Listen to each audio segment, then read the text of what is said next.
Hello, hello, everyone, and welcome to another episode of Fresh Off the Set. I'm Alora Murray. And I'm David Osmond. And this is going to be a really fun podcast. But before we get to it, David, you are one of the busiest people I know, so I hesitate asking you this question. But is there a hobby you have that you just love? Yes. I would say my hobby currently is being able to just, of course, find every moment to be with my family, support them in all the activities, whatever that is, just hanging out at home, having fun, watching my girls play soccer and just excel. That is kind of like the hobby. I'm just loving my family. Growing up as a kid, I had a few different things. I was always on tour and performing and singing, so music was the hobby that we loved to do. I love playing my guitar, writing songs, singing songs, learning new ways to play something. But I did, as a kid, we were in the Cub Scouts and the Boy Scouts. Right. That was one of the things my dad made sure we did. We could not get our driver's license till we got our Eagle Scout. So I got into some leather work with some of the merit badges. I love to make like leather belts and watch bands. And I would go to this store called the Tandy Leather Store, which was on State Street in Orem. And I'd buy all this stuff. I had no idea what I was doing, but I got into it. That, and I would say models, like model planes and trains and cars. So like you glue this stuff, you put those together, and just I really love that. I love that. I love that. I mean, for me right now, some of my favorite hobbies are really like, as I've gotten older, I try to find hobbies that can relax me. Obviously, like I really enjoy running and reading, but two of the things that I love that when I tell people, they're like, really? I love paint by numbers and I love coloring. I have a song in my head about paint by numbers for those apps. My kids play them and it's just stuck in my head because it's hours of it, right? Well, I'll roll it out and it comes with the paint and I'll sit there and I'll turn on some of my favorite music like Ella Fitzgerald, Etta James, and like those songs really soothe, like they're really relaxing to me. So I'll sit there and paint, or I'll get coloring books, and I will just, it's so relaxing to me. Yeah. And I've never been that person that's been able to draw or has been super crafty. So those, I always feel like, I'm like, look at what I've done. It just reminded me, I totally forgot about this, but we would be in Branson. We would be doing 2 shows a day, every day but Sunday, and this was in Branson, Missouri. And so we had a lot of time at this theater during shows, before, pre, and after. So we'd sit side stage before we do our numbers and our events. I just had to kill time because we're in small, tiny spaces. Somebody introduced us to cross-stitching. And I don't know, I mean, it sounds weird, but we'd sit there and it was just almost a therapeutic focus. I'd sit there and I would do these crazy cross stitches in between the sets and running on stage and all. But it became like I don't know, what do you call those things? The where you pop it. You just have to finish the puzzle. Like it's like absolutely. It became almost obsessive. Yeah, so I remember being in elementary school doing something called string art, and it was so soothing. And you've ended up creating something. Which, I mean, this guest on this podcast, Elizabeth, Kari interviews her. She owns Quilter's Candy, and she, just talks about quilting and how she got into that and all of that stuff. So it's a big deal for a lot of people. Yeah, my mom pulls out those big, what do you call them? The stands, the quilting stands. It's one of her thing. Every time one of her sons, because 8 boys, got married, she would make a huge quilt. It was her thing. She has to do it. So we'd all help make those quilts, and she would do it a ton. But that's it. A lot of people. It's a huge subculture of people that love this. Absolutely. Elizabeth has actually been on the show before, but we were only able to do our 3-minute segment. So I'm super happy she was able to come back, chat with Kari about her passion for quilting and how that others can try this talent and hobby she has. So what do you say we take a listen? She's got a passion for it. Let's check it out. Today's podcast is going to be so much fun. I am chatting with Elizabeth Chappell. Elizabeth, thank you for joining me today. Thanks so much for having me. I'm excited to be here. Oh, I'm excited to talk to you. Okay, let's just start with, where did your love from quilting begin? It's so funny. So I grew up and my mom was a quilter. So one would think, oh, it's from your mom. But no, I mean, I just didn't fall in love with it till I was a bit older. So I had a friend who we were best friends. We'd go walking every day, and her mom is a fabric designer for quilters. And she invited me to this big trade show for quilters. And when I went there, I was like, oh my gosh, this is amazing. Like the fabrics are so cool and beautiful. And so she taught me how to quilt. And now, I told my mom and she was like, well, hey, whatever it takes. I'm just glad you like it. So. Oh, well, and I think everyone knows, or most people would know at least, that what a quilt is. But what defines a quilt?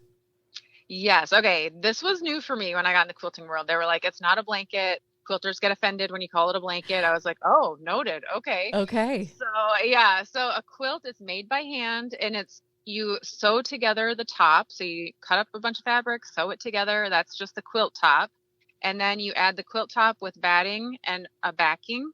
And quilting it is the act of like sewing those 3 layers together. So okay. That is a quilt. Okay. That's so interesting to know. So don't call it a blanket.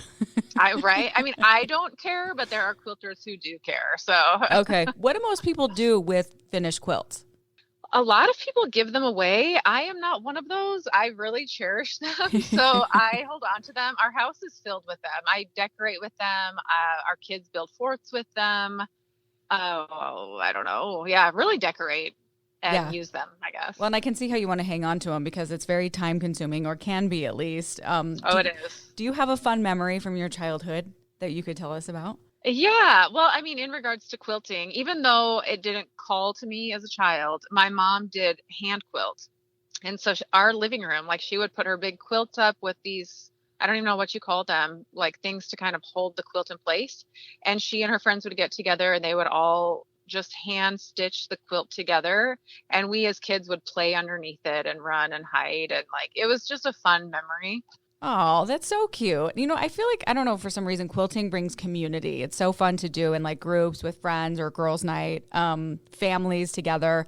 And then, like you said, you have fun memories from when, you were little with quilts. What do you think you love most about quilting? Yeah, it's interesting because I've asked my husband, like, why have I stuck with this? Because my whole life I've been like hopping from thing to thing to thing. And this one has stuck.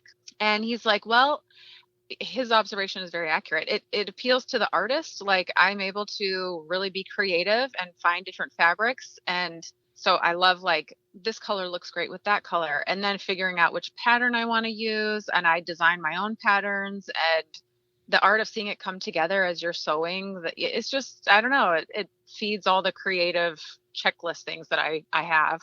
Sure. Well, and you loved it so much. You started your own business. What inspired you to start it? So this is also funny. I'm more of an entrepreneur than I am a quilter. Okay. So I really started quilting because of a business. Like I wanted to start a business and I was like, oh, here's a niche. Like I knew enough about business to know you want to have a pocket of people who spend a lot of money, who are congregating, who are devoted to what they do. And quilting was that thing. So I was like, well, I'll start a business here. And then I started the business and I'm like, well, I better learn how to quilt. And then I fell in love with quilting. So it's a little bit different of a journey, but that's how I got there. Very cool. I'm sure you faced a lot of obstacles as you started your business. Can you name a couple of them? Yeah. I mean, one that's really interesting that I don't know. I'm like, do I talk about it? But so most of my business is on Instagram. And one would think the quilting community is just super, super friendly, but no matter what, on social media, there are some people who just are a little bit mean. And so the more you put yourself out there, the more you kind of hear some negative things. So that's been really interesting, and not necessarily all negative. Like it's been really good for me to like grow thicker skin and learn how to deal with people, nitpicking. So that's been an interesting thing I didn't expect.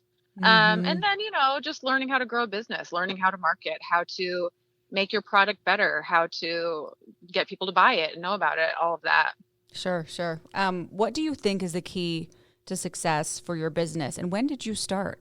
Yeah, so I started the business in 2016. That's when I sold my first product.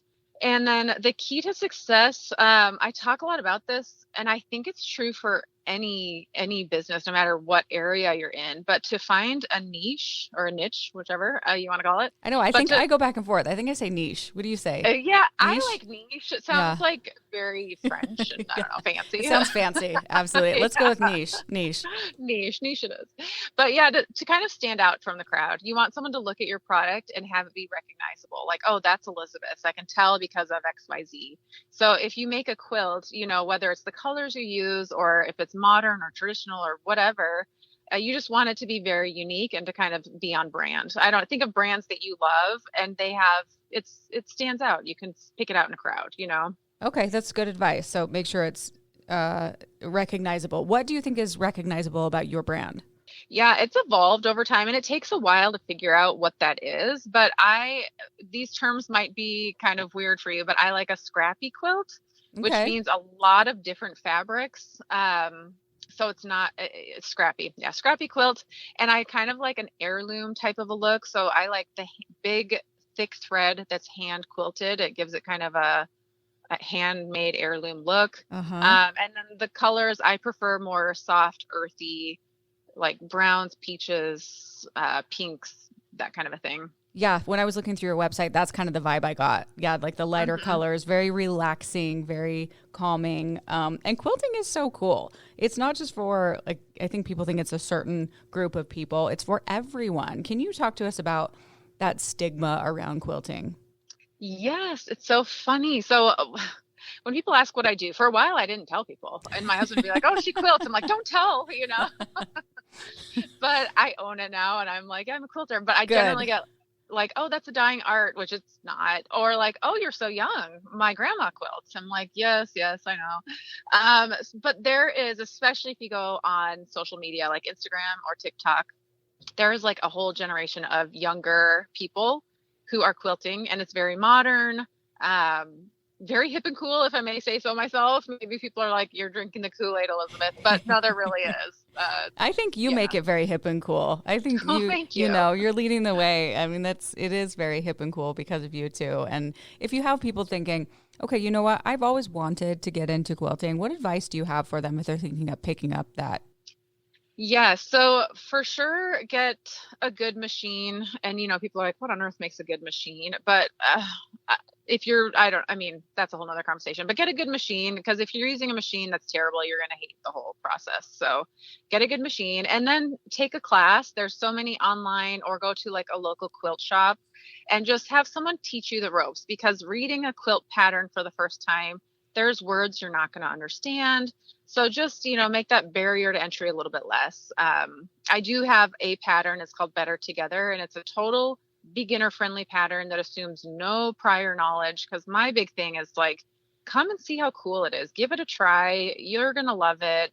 But you got to figure out kind of the world of quilting first, Mm-hmm.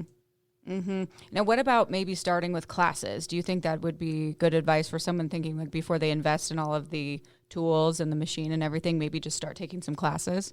Yes. And if you know anyone who quilts, oh my gosh, they would love, I can speak for any quilter. They would love if you were like, I would love to quilt. Can you kind of show me how to do it? Oh, they would be ecstatic. Like, oh my gosh, yes, come on over. I'll show you. So if you know anyone who quilts, reach out to them. And I know that they would love to teach you. Okay. Yeah, that's good advice. And I'm sure it can be so much fun to quilt together. In your opinion, what are the benefits of quilting? Oh, actually, I've done some research on this. Okay. Yeah. So there is definitely a correlation between quilting and like positive mental health. And I started researching because so many people were like, I was going through a hard time, or going through depression, or whatever it might be, a big life transition. And I started quilting and it was so healing for me. And this just came up over and over again.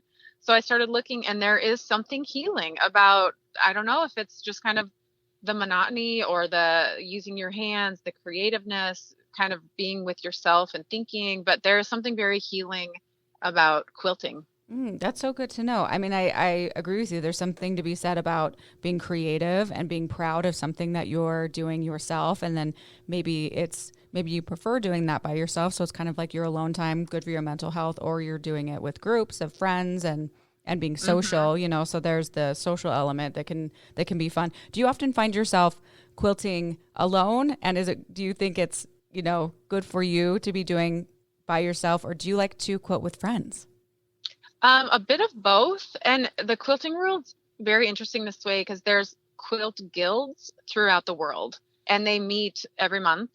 And you go in person and you can sew together, you share what you've made. And I mean, I just went and visited a quilt guild 2 nights ago, but they literally meet all over the world. So wherever you live, you can Google like a local quilt guild and you can meet quilters in your area. And there's lots of quilting retreats where people go and they quilt with friends. But really the majority of it's going to be at home. And so I think there is something about that healing process of just kind of sitting with your thoughts, but yet being productive and doing something.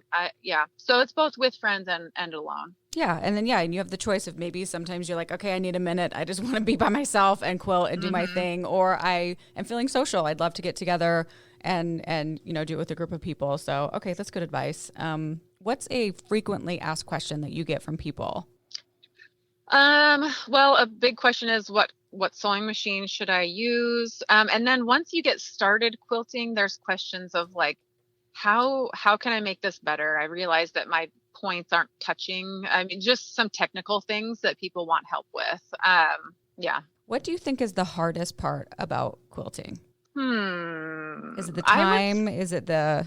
Well, okay, it could be a couple things. One, it's not a cheap hobby. So, buying a machine, buying fabric, it's not cheap. When I first started quilting, I was like, oh, I get it. You can save money and make your own quilt. And my friend laughed. He's like, no. It's not to save money. It's because we love making. I'm like, oh, okay. So the cost, it could be a bit of a hindrance for some people. And then I guess that very first, just learn. It's a very, very scary thing for people like, well, I'm not a perfectionist. That's the thing I hear a lot. I'm not a perfectionist and I don't have the time and the patience. And so I think that's a misconception that if people give it a try, that they realize, oh, I actually can do this. Like, I'm not bad at this. It's doable. Yeah, doable.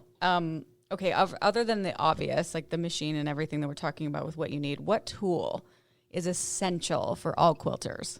An iron. Well, I say an iron. Okay, a rotary cutter. Let's go more basic. A rotary cutter. Okay, I mean, we can talk about a few.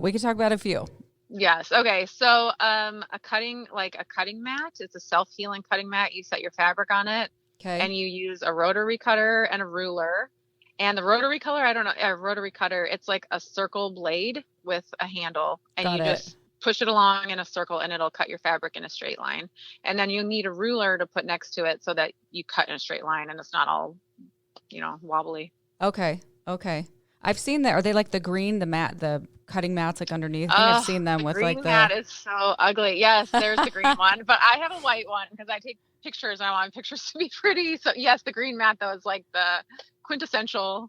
Yes. It comes in colors. Okay, good to know. Different colors. Yep. Okay, so the cutting tool, a ruler, the mat, a machine. Are those like the 4 main things thread. you need? Yeah, you need to have thread as well.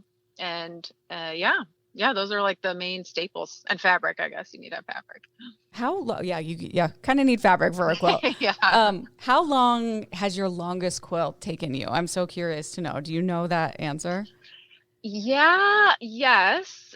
But I will say I probably finish faster than most people because it's for my job. And so I'm like on a deadline. Okay. So the longest it's probably taking me was 3 months.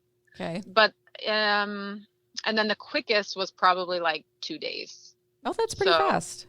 Yeah. Mm-hmm. And an average quilt, I probably spend a couple weeks. Okay, but there really is something to be said about putting in hard work on something that you're creating and, the satisfaction that you get from that. Are you used to that now, or are you like, hey, I did good. This is so cool. Oh, I'm proud of everyone. And I'm like, I remember my mom as a kid, like, come and look at my quilts. And I'm like, I know no one's going to appreciate it to the level that I do, except other quilters. Other quilters do. Sure.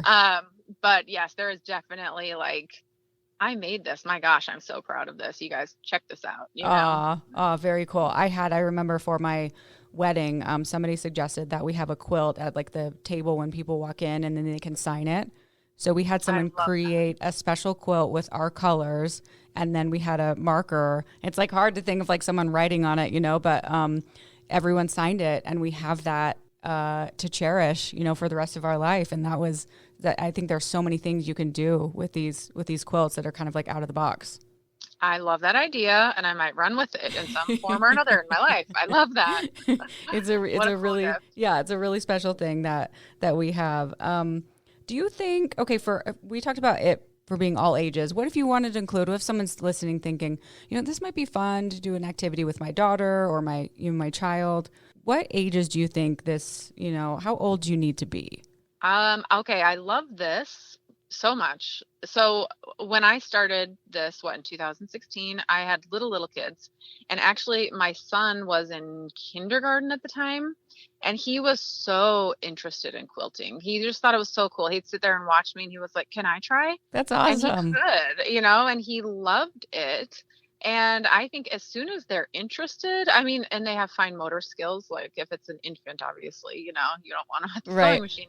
But if they can hold a pencil and paper and draw and cut with scissors, then they're old enough. And if they're interested, let them try. Because the younger they are, the more they're just like, well, I sewed that together. And they're not going to be like, that wasn't perfect. They'll just love it. So I think the younger, if they're interested, go for it, Yeah. Well, and I think spending one-on-one time with mom or dad, or, I think that's special to them. It's a fun little memory that you can do. Mm-hmm. Yep. Okay. What are your top tips for quilting?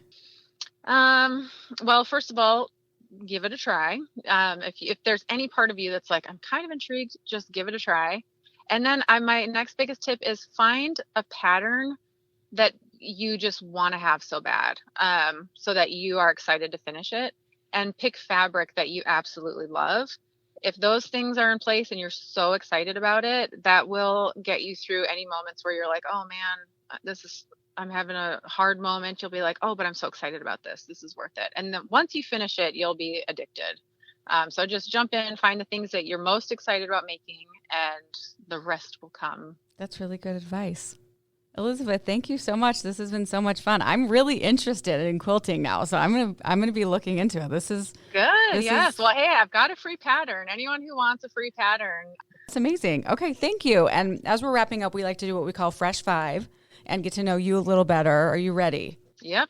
Okay. First one, it's brunch. What are you ordering? Oh, French toast. I know I shouldn't, but that's what I'm getting. No, I think you should. French toast is so yummy. Love that. Okay, next one. You're on a flight. Where are you headed? Ooh, London. Ah, that's a bucket list of mine. I would love to go London. Have you been? Yeah, I lived there for a little bit, and I would move there in a heartbeat if I could. Okay, London. Okay, next one. Do you like being at home, or do you like getting out of the house? Are you more of a homebody, or do you like being, or a mix? I am a homebody. Okay, good to know. It probably helps with what you do, being it does, home doing it really quilts. Does, yeah. Next one, very important. Regular fries or sweet potato fries? Sweet potato. And they're healthier, from what I They hear. are. From what I hear. Yeah. Okay, last one. What is your favorite holiday? Oh, Christmas, hands down. Ah, me too. Just so like something about, I don't know, depending on where you live, but like the snow, when you get the snow here and it's so quiet, and just the music, the food, the family, all of it. The magic, the lights. I think that's what I love. Just lights everywhere. Okay. Yep. Elizabeth, this has been so fun getting to know you. Thank you for all these tips and tricks, and congrats on all of your success. And if people want to follow you, where can we go? Yeah. So I have a podcast called Craft to Career. And that's really taking your craft and turning it into a career. But for quilting, Instagram, it's quilters_candy. Okay, perfect. And for that pattern, we'll link it here too. Yep, that's perfect. Okay. It's a great beginner pattern. So you're awesome. Elizabeth, it's been great chatting with you. Thank you so much. Thanks so much for having me. Of course. And thank you for listening to another episode of Fresh Off the Set. Please rate, review, and subscribe. And we will see you next week. Congrats, you made it to the end. If you want to continue to freshen up your day, you can watch us on Fresh Living every weekday on CBS Channel 2 in Utah at 1 o'clock. You can also watch us on our YouTube channel, KUTV Fresh Living, and follow us on social media. We will see you next week.